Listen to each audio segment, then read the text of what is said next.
Ay xanım, nə qarışsınız? Bu nədir tökürsüz bura? Tamam, bu çok güzel maddedir. Alman markasıdır. Aparatımız da Alman markasıdır. He. Çok keyfiyetlidir. He, ne yazdı burada? insan Kalk xeyir, ne yazdı organizmasına burada? hiçbir ziyanı yoktur. Hə, ziyan eləyər, bir də Xeyr, uşaqlar narahat- uşaqlar divan suyu narahat ziyan eləyər. olmuyor. Eləməz ki. Hiçbir ziyanı yoktur. Elə. Bu hem bizim bu yumuşak divanlarımızın materyalını çok güzel eləyir. Yani çok güzel keyfiyeti olur. Elə. Narahat olmayım ben. Nə deyir? Ay göçün bunlar ziyan eləməyəcək ki. Hə? Narahat Nə olmayım, deyir? hiçbir ziyanı yok.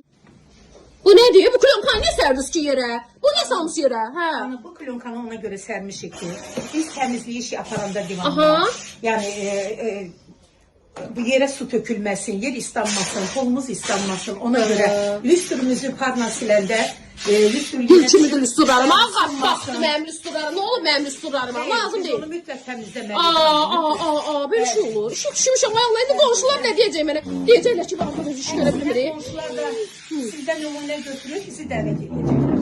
Hətti. Bəli.